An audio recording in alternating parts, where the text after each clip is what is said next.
ఈ ప్రపంచం నీకు ప్రతిరోజు ఒక అవకాశాన్ని ఇస్తుంది.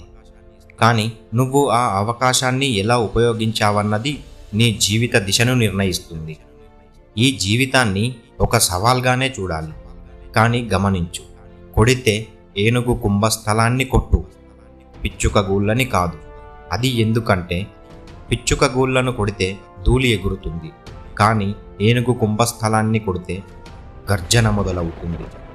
బహుశా నీవు ప్రతిరోజు శ్రమిస్తున్నావు, కానీ ఒక్కసారి నిన్ను నువ్వు ప్రశ్నించుకో. నువ్వు ఎవరి కోసం శ్రమిస్తున్నావు? ఎందుకోసం శ్రమిస్తున్నావు? నువ్వు సాధించాలనుకునే వాటి వెనుక ఏమైనా గొప్ప ఉద్దేశం ఉందా? లేక నువ్వు బలహీనమైన వారిపై నీ బలాన్ని చూపించే ప్రయత్నంలో ఉన్నావా? పిచ్చుక గూళ్ళను కొట్టడం సులభం, ఎదుటివారిని కించపరచడం సులభం. కానీ అసలైన సాహసం నీకంటే శక్తివంతమైన దాన్ని ఎదుర్కోవడంలోనే ఉంది అన్న విషయం తెలుసుకో. నీ బలాన్ని చూపించాలంటే ముందుగా నీకు ఒక గొప్ప లక్ష్యం కావాలి. జాగ్రత్తగా విను. నీ చేతుల్లో శక్తి ఉంది, కానీ ఆ శక్తిని దూరంగా ఉన్న ధూళిపై చూపించవద్దు. నీ శక్తిని అవసరమైన దిశలో ప్రయోగించు. ఒక కంపెనీలో చిన్న పొజిషన్ కోసం కాదు, ఒక కంపెనీని స్థాపించాలి అనే అంత ధైర్యం తెచ్చుకో.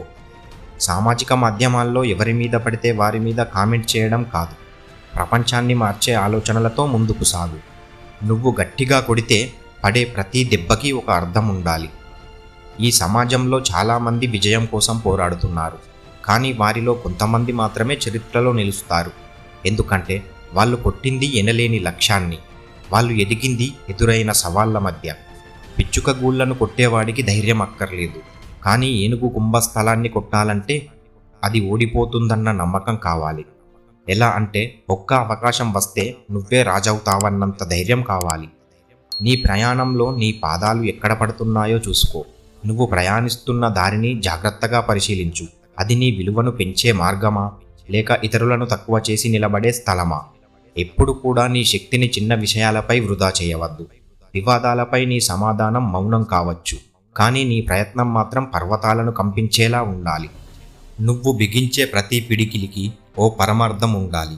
నీ మాటలు పదునైనవి కావాలి, కానీ వ్యర్థమైనవి కాదు. నీ చర్యలు బలంగా ఉండాలి, కానీ ఉద్దేశం లేనివిగా కాదు. నీ ప్రతి ప్రయత్నం నీ లక్ష్యం వైపు ఒక్క అడుగు వేయాలి. కొట్టే ముందు ఆలోచించు, ఇది నా జీవిత దిశను మార్చే సునామీ అవుతుందా, లేక ఒక్క చిన్న అలజడి మాత్రమేనా? ఎందుకంటే ఆలోచన లేని దెబ్బ గాలిలో కలిసిపోతుంది, కానీ అర్థవంతమైన దెబ్బ చరిత్రలో నిలుస్తుంది.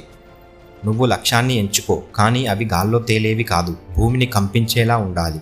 నీ చుట్టూ ఉండే సమాజం పిచ్చుక గూళ్ళే చూపిస్తుంది, కానీ నీ దృష్టి మాత్రం ఆకాశంలో ఎగిరే పక్షి మీద ఉండాలి. నువ్వు కొడితే ప్రపంచం వణకాలి. నీ కలలు చిన్నవిగా ఉండకూడదు. నీ లక్ష్యం నీకే భయం కలిగించాలి. అలా ఉంటే అది నిజంగా గొప్ప లక్ష్యం అన్నమాట. ఏనుగు ఎంత గొప్పదో తెలుసు కదా, కానీ అది ప్రమాదానికి ఎదురుగా నడుస్తుంది. నీ జీవితం కూడా అలాగే ఉండాలి. భయానికి భయపడి వెనక్కు కదలకూడదు, భయాన్ని చూసి ముందుకు పోవాలి. కొడితే గట్టి లక్ష్యాన్ని కొట్టు. నువ్వు పడుతున్న శ్రమకు ఒక విలువ రావాలి అంటే దాని వెనక ఉన్న ఆఖరి దెబ్బ గొప్పదిగా ఉండాలి. పిచ్చుక గూళ్ళు నీకు శాంతిని ఇవ్వవు. ఏనుగు కుంభస్థలాన్ని కొట్టగలగడమే నీకు గౌరవం, గుర్తింపు, గొప్పతనాన్ని తీసుకువస్తుంది. ఒక్కటి మాత్రం గుర్తుంచుకో, చిన్న చిన్న విజయాలు సాధించి విర్రవీగకుండా ఒక భారీ లక్ష్యాన్ని గెలిచి జగత్తును నీ వైపు తిప్పుకో. ఈరోజే నిర్ణయం తీసుకో.